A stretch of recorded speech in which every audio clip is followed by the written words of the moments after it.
Mm.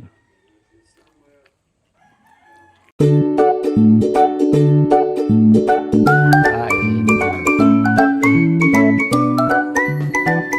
Sarap. Sarap ng feeling. Ano to? Hello mga kapapa, kumusta kayo? Iyan. So, tanghali na naman. Nag-iisip na naman kayo kung anong uulamin, di ba? Ayan. Ang hirap mag-isip, lalo na sa mahal ng bilihin at lalong-lalo na kung walang budget, di ba? So, ngayon susubukan natin pagsamahin yung atay at talong ngayong ulam natin sa tanghalian. Ano pang hinihintay nyo? Tara, simulan na natin. Ayan. So, ang una kong ginagawa, nagprito na ako dito ng talong. Ayan. Ayan, oh. Mas maganda yung tostado. Oh. Ayan. Na-absorb na yung mantika ng talong. Oh. Naubos yung mantika. Lalabas yung mantika dyan pag pinatihayan na natin yan. Ayan. Oh. Ayan. Siguro yung iba sa inyo, nasubukan na yung gantong luto ng ng ulam na pinagsama yung talong at yung atay. Ayan. Antayin lang natin yan. Oh. Ayan, oh. Naglalabasan na ulit yung mantika. Oh.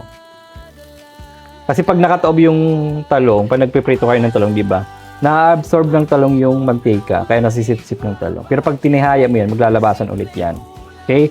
Nag-get na tayo dito ng bawang. Ayan, meron na tayo dito ng bawang. Bawang lang yung kailangan natin, ha? At yung atay, ayan. So, bumili ako ng atay. Ano lang to, nasa 110.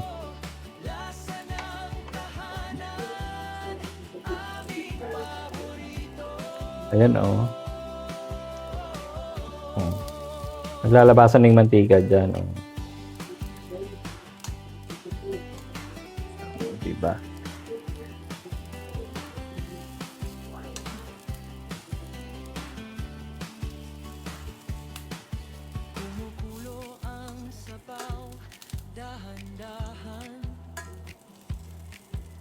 Pwede na to. Hanguin na natin tong talong. First time ko itong gagawin at susubukan. Next, ilagay na natin itong bawang.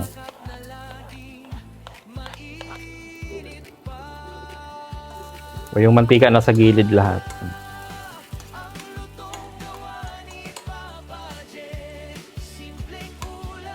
Hintayin lang natin siya mag-golden brown or medyo matosta na kaunti. Tosta lang, wag sunog, ah. Pagin pa natin. Next, ilagay na natin yung atay.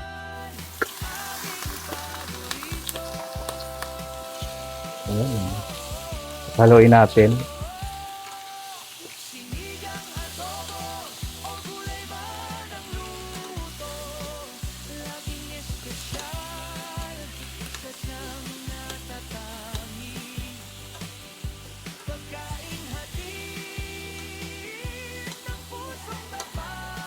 Lalagay ako dyan ng bitchin. Ayan. Pwede kayo maglagay ng bitchin or magic sarap. Depende sa inyo. Ayan. Ginagamit ko muna ay bitchin. Pahinga muna tayo sa magic sarap. At tayo ng oyster sauce. Mas marami, mas malinamnam. At mas masarap. Ayan. At haluin natin siya.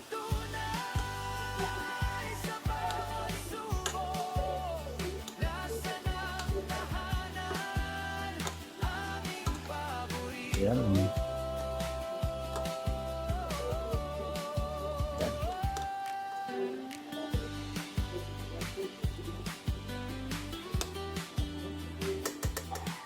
Maglagay na rin tayo dito ng suka.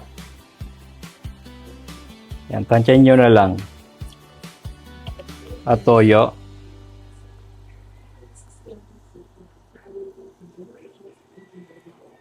Paminta.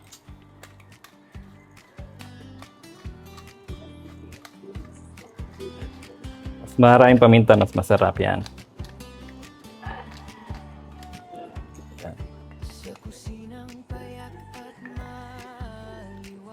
Cover muna natin siya. Yan. Hinaan lang muna natin yung apoy kasi pag yung atay ay pinakulaan natin sa malakas na apoy, titigas. Yan. Bango na.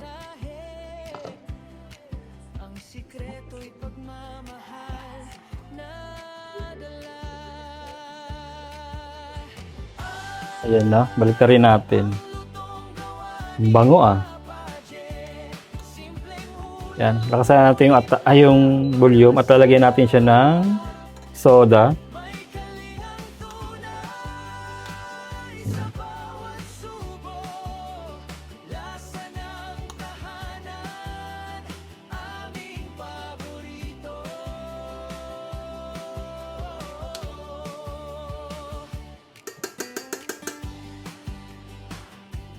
Yan.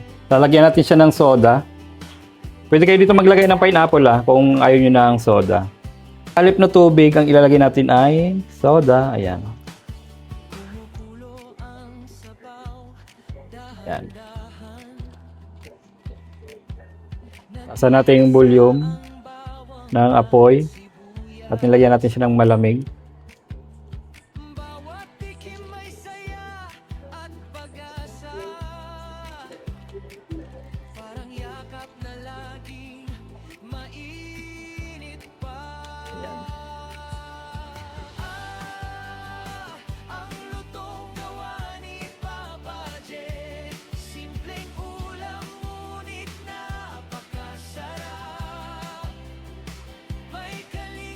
Cover natin ulit para kumulo. At nilagyan natin siya ng soda.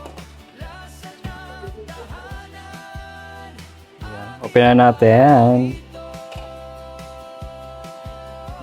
Hininaan ko na ulit yung apoy para hindi tumigas yung atay. Yan. Para maluto lang siya sa mahinang apoy. Yan. Kasi pag malakas yung apoy niya, ang mangyayari dyan sa atay is titigas. Yung parang magiging bahaw agad.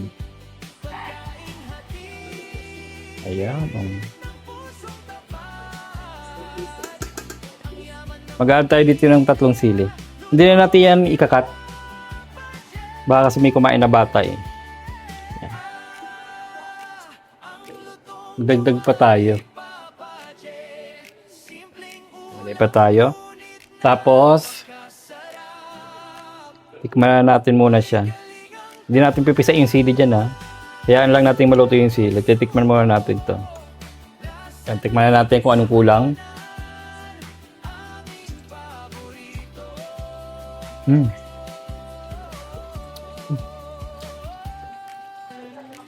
Pwede na. Parang andun na yung tamis. Okay na to. Antayin lang natin maano yung yung mag-less yung sabaw. Bago natin ilagay itong toyo.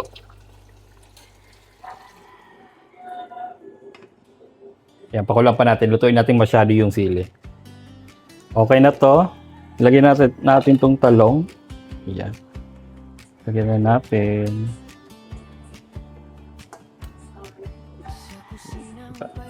O, diba? So, natatandaan ko yung talong is, pag wala talagang ulam, inaadobo yung talong. Talong lang sapat na. Ayan Nangangamoy sili na.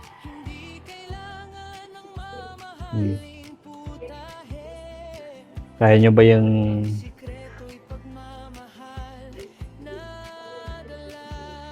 Ayan. Sarap na yan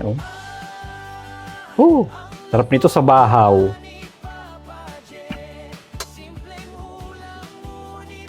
Hindi mapasarap yung kain mo dito pag mainit din na kanin yung i-partner mo dito masarap yung kanin lamig. Yes. Okay na yan. Kakain na tayo. Magbigay na tayo ng ulam kay Papa. Ayan. Ayan Napalamig ko na rin yung kanin. Gusto ko ng talong. Ayan.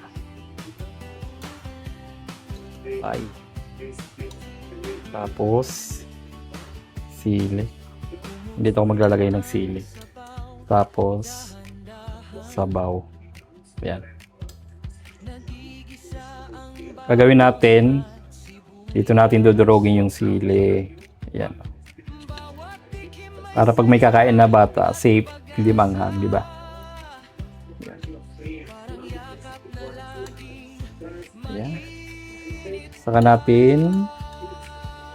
Ayan. Saka natin papadaanan dito yung atay. Yan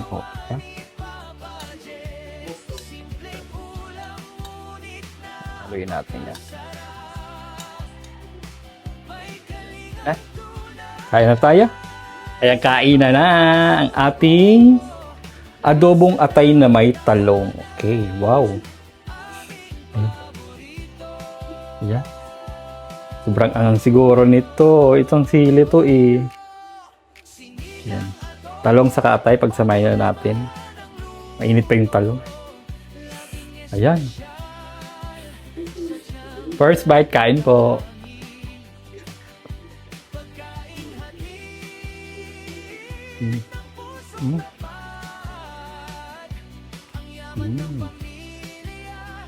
Up.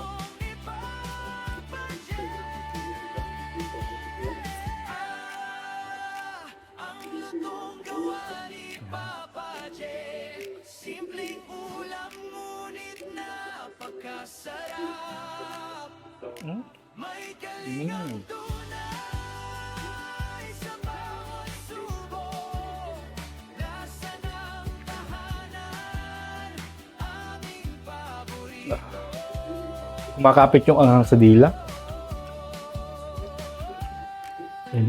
Sarap.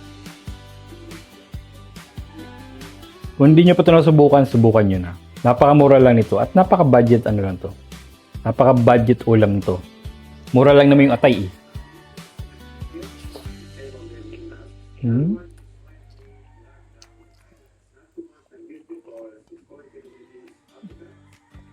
Oh.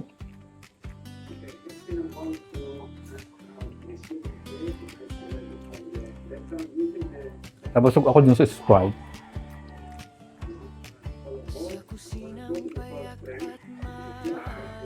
Ayan. Ito yung puso. Dati hindi ako nakain ng puso ng manok.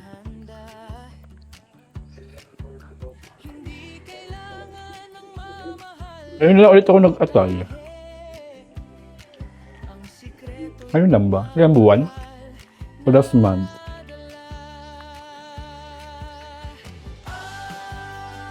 Nung ano? Oo, nung nakaraang linggo, yung may tokwa.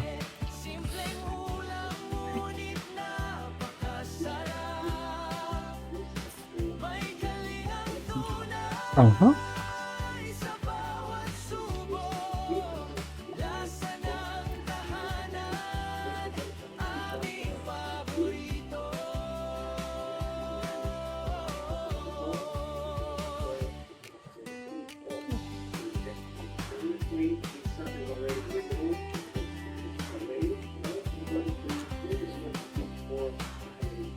Ang kanin mainit pa. Sasandok na rin.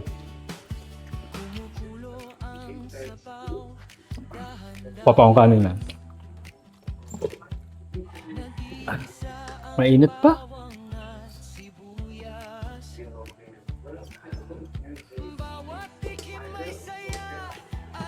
Ayan o, mainit pa o. Nausok pa.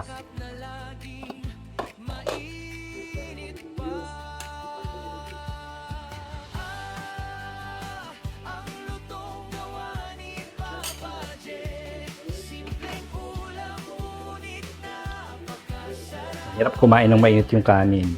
Lalo't maanghang yung ulam mo. Siyempre, hihipan yan. Diba?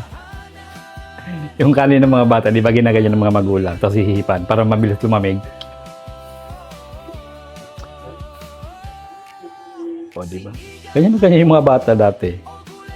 Pag pinapalamig yung kanin, ginaganyan ng mga magulang. Kinakalat. Para mabilis nga lang naman lumamig, di ba? O, di ba? Malamig na. Sasaw natin sa maanghang. Ayan, pinagpapawisan na. Simula na ang pawis.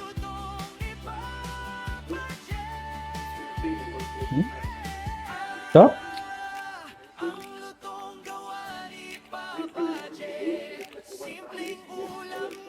Kulang yung talong. Dapat pala 3 talong o 4 na talong nilagay natin. Nakakabitin yung talong.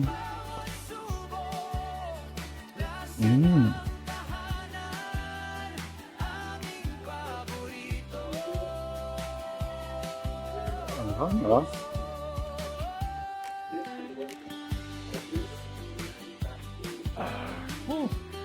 Ito yung pawis ko. Namumuon sa ulo.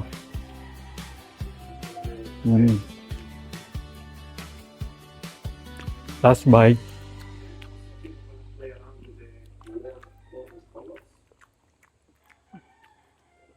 Oh.